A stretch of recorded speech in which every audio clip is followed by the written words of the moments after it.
For the last 20 years, my job has been to teach people about wildlife. For about 14 years, I lived in the Bahamas, taking people out to dive with sharks, swim with wild dolphins, teaching them about a lot of the marine life lives in and around the Bahamas. Now, I live in Montana, taking people into Yellowstone National Park, teaching them about the bears, the wolves, the elk, the bison, and a lot of the wildlife that's native to the greater Yellowstone ecosystem.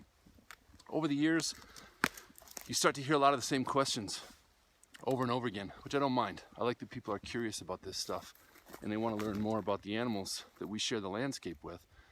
But something that I've noticed that's increasingly problematic is a lot of people come to me with what they think is accurate information about these animals and these issues, but they're totally wrong. They've been misinformed.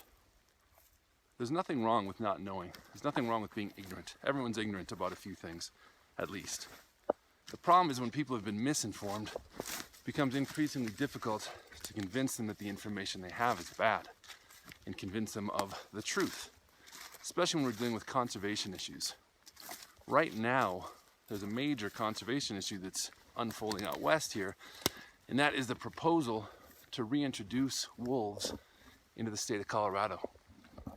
When it comes to wildlife issues and conservation issues, there's a lot of sources of misinformation out there. One of them that I keep seeing popping up, talking to my guests and talking to people in the park, it's actually the Joe Rogan Podcast. He has some certain hunter friends of his on quite regularly to talk about wildlife issues, and a lot of what they say is just totally false, completely wrong information that they're spreading to potentially millions and millions of people. That's a problem. Recently, someone sent me an episode of the Joe Rogan Podcast where he was talking to a guy named Cameron Hanes, who is a professional hunter, I guess, of sorts. And they were talking about the proposal to reintroduce wolves into Colorado. And they were saying it was a bad idea, citing that it would have negative impacts on the elk and the deer populations in Colorado. The thing is, the same thing happened here in the greater Yellowstone ecosystem 25 years ago. We don't have to guess what the impacts are. We can look at what happened here in Montana, what happened in Wyoming, and what happened in Idaho to give us a better representation as to what we can expect to see in Colorado if the wolves are reintroduced. One thing that Joe Rogan has said many times over the course of many years as it relates to wolves and elk is that the wolves in the greater Yellowstone area have decimated the elk herds in Montana and in Idaho and in Wyoming. Here's one example of him saying that from an episode of the podcast that I actually really liked, where he was talking with Dan Flores.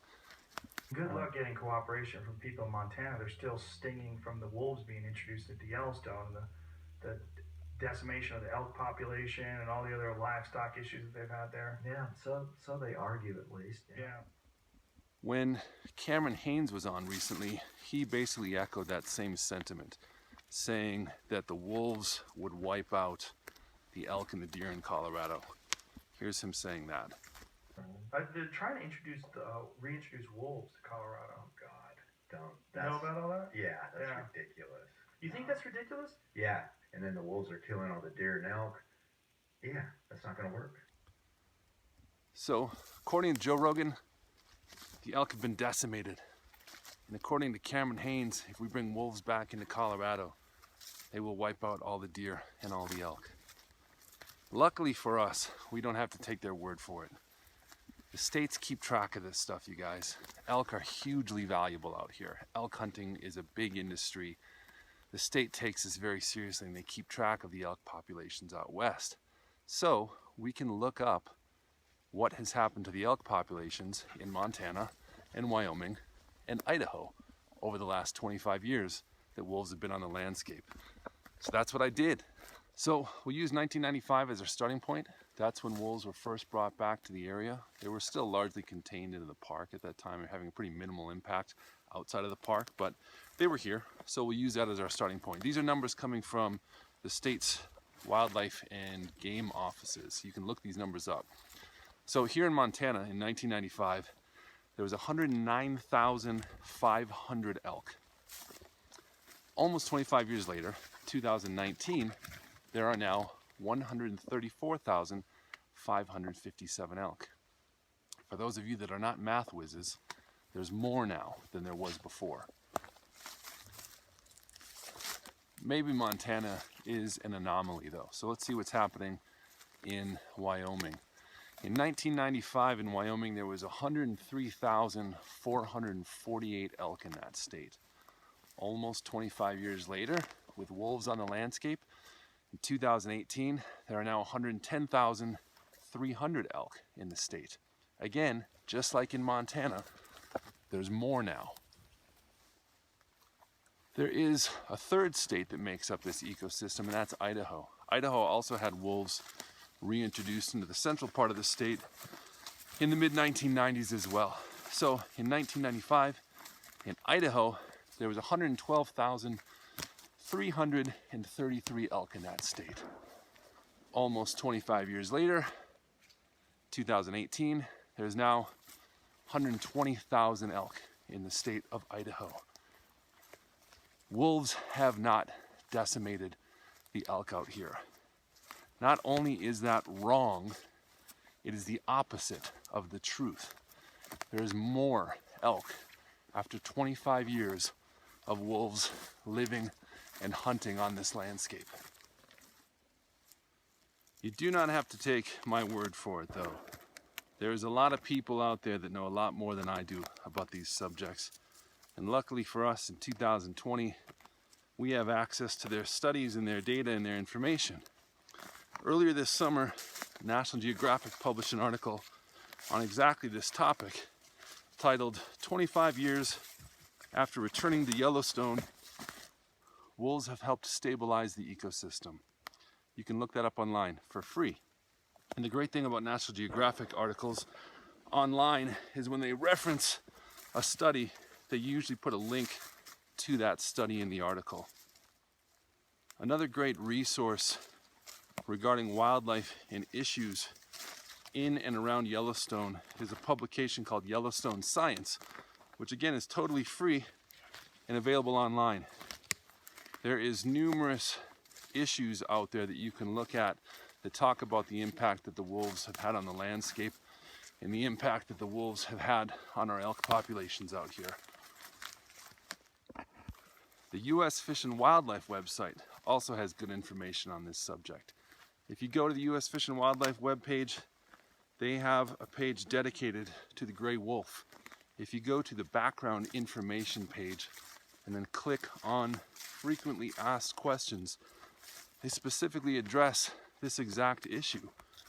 What type of impact will the wolves have on elk and deer populations? Will they wipe them out? And very bluntly, the first word of their answer is no. Another great resource when you're trying to learn information about elk and wolves is the Yellowstone National Park website.